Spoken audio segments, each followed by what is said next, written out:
Hello दोस्तों, पुनः आपका मेरे चैनल द ट्यूशन टाइम में स्वागत है।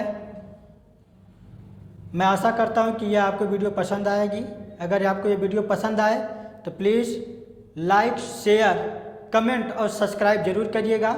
सब्सक्राइब करने के बाद बेल आइकन की घंटी होगी, उसे आप दबा दीजिएगा ताकि हमारा वीडियो जितना भी अपलोड होता रहे वो आपके पास पहुंचता रहे।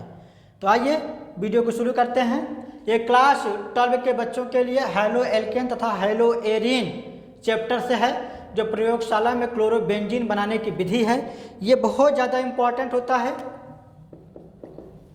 ये बहुत ही ज़्यादा इम्पॉर्टेंट है क्योंकि ये बोर्ड की परीक्षा में 5 अंक का पूछा जाता है।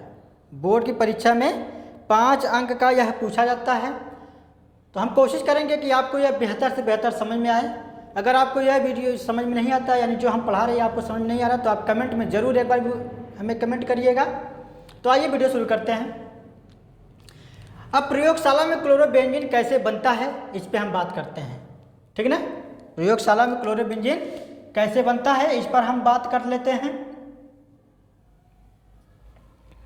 तो क्या होता है, एनिलीन यानी C6H5NH2 को NaNO2 और +2HCl के साथ 0 डिग्री सेल्सियस से 5 डिग्री सेल्सियस तक गर्म करने पर क्या प्राप्त होता है, बेंजीन डाइएज़ोनियम क्लोराइड प्राप्त होता है और NaCl और जल बनता है, ठीक। तो लेकिन आपका इसके सापेक्ष जब आप अभिक्रिया कर रहे हैं तो आपको क्लोरोबेंजीन नहीं प्राप्त हो रहा है। क्या प्राप्त हो रहा है, बेंजीन डाइएज़ोनियम क्लोराइड प्राप्त हो रहा है। तो हम क्या करेंगे, पुनः बेंजीन डाइएज़ोनियम क्लोराइड को HCl के साथ अभिक्रिया कराएंगे, वो भी किसके किसके सापेक्ष, Cu2Cl2 और 60 डिग्री सेल्सियस ताप पर जब हम इसे अभिक्रिया कराएंगे तो C6H5Cl, HCl और N2 गैस प्राप्त होती है। C6H5Cl क्या हो जाता है, यही बच्चों होता है क्लोरोबेंजीन। यही क्या होता है, क्लोरोबेंजीन होता है, क्लोरोबेंजीन, ठीक ना। तो यह प्रयोगशाला में क्लोरोबेंजीन बनाने की विधि है। इसके बाद भी आते हैं यह किस किस प्रकार से बन सकता है। बेंजीन से अगर यह क्रिया करता है, बेंजीन से अगर C6H6 अगर क्लोरीन के साथ क्रिया करता है तब भी हमें क्लोरोबेंजीन प्राप्त होता है। और फिनाल से भी अगर अब क्रिया हो जाएगा, यानी फिनाल C6H5OH, जिसे फिनाल बोलते हैं बच्चों,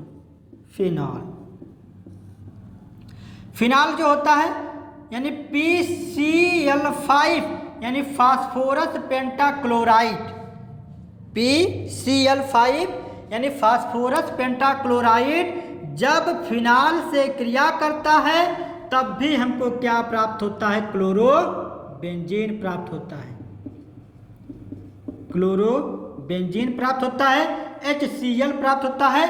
अब POCl3 फास्फोरस ऑक्सीक्लोराइड, इसका नाम क्या है, POCl5 मतलब क्या होता है, इसका नाम फास्फोरस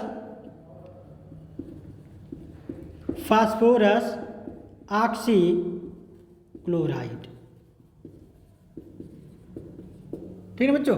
अब फास्फोरस ऑक्सीक्लोराइड क्या होता है, इसकी सबसे पहले हम संरचना जान लेते हैं। इसकी संरचना किस प्रकार से होती है, इसकी संरचना होती है,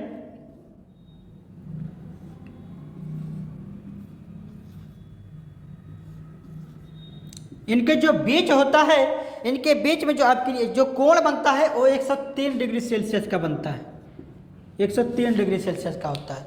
ये फास्फोरस ऑक्सीक्लोराइड जो होता है यह OP बांड बनाता है। क्या बनाता है, OP बांड बनाता है। जब ये OP बांड किसे बनाता है, जब इसे एल्कोहल में, जब इसे क्या कहता है, जब इसे एल्कोहल में डाला जाता है तो यह क्या बनाता है, OP बांड बना लेता है। तो यह हो गया है आपका। अब इसके बाद आता है इसके भौतिक गुण। भौतिक गुण किस प्रकार से इसका होता है, आइए देखते हैं। भौतिक गुण इसके निम्नलिखित होते हैं, लेकिन आपको बोर्ड के परीक्षा में सिर्फ 2 ही लिखने को देता है या 2 ही लिखने के लिए कहता है, तो आप सिर्फ 2 ही लिखिएगा। अगर आपको 3 आ रहे हैं तो 3 लिखिएगा, 4 आ रहे हैं तो 4 लिखिएगा। मैं यहाँ पर 3 लिखा हूँ, आप देख लीजिए। पहला है रंगहीन सुगंधित भारी द्रव होता है। जो आपका क्लोरोबेंजीन होता है वह रंगहीन सुगंधित क्या होता है, भारी द्रव होता है। क्या होता है, भारी द्रव होता है। और इसका जो क्वथनांक होता है वो 332 डिग्री सेल्सियस होता है। इसका क्वथनांक 332 डिग्री सेल्सियस होता है। और तीसरा है यह जल में अविलेय होता है तथा एल्कोहल और ईथर में क्या होता है, विलेय हो जाता है। यह एल्कोहल और ईथर में क्या होता है, विलेय होता है, लेकिन जल में विलेय नहीं होता है। अब बात कर लेते हैं इसके रासायनिक गुण की। रासायनिक गुण क्या होता है, रासायनिक गुण में सोडियम हाइड्रोक्साइड से क्रिया करता है। जब C6H5Cl सोडियम हाइड्रोक्साइड के साथ क्रिया करता है तब क्या बनता है, C6H5Cl जो होता है ये जब सोडियम हाइड्रोक्साइड से क्रिया करता है तो अब Cl Na के साथ मिल जाएगा तो C6H5 बचेगा और यहाँ पर OH बच जाएगा, तो यह हो जाएगा C6H5OH। और NaCl आपका NaCl यहाँ पर अलग हो जाता है। ठीक, तो यह हो गया सोडियम हाइड्रोक्साइड से क्रिया। अब जब क्लोरोबेंजीन जो होता है अमोनिया से क्रिया करता है तब क्या बनता है, जब क्लोरोबेंजीन अमोनिया से क्रिया करता है वो भी CuO के उत्प्रेरक की उपस्थिति में 200 डिग्री सेल्सियस ताप पे करता है, तब क्या बनता है, C6H5NH2 प्लस HCl बनता है। इसके बाद आगे हम चलते हैं, तब तक आप इसका स्क्रीनशॉट लीजिए, फिर आगे इसका बताते हैं।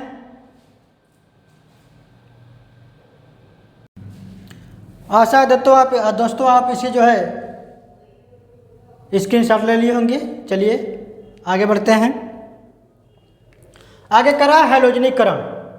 हैलोजनीकरण में क्या होता है, सी यानी क्लोरोबेंजीन का चिन्ह होता है बच्चों, एक जो स्ट्रक्चर होता है ये क्लोरोबेंजीन होता है, क्लोरोबेंजीन।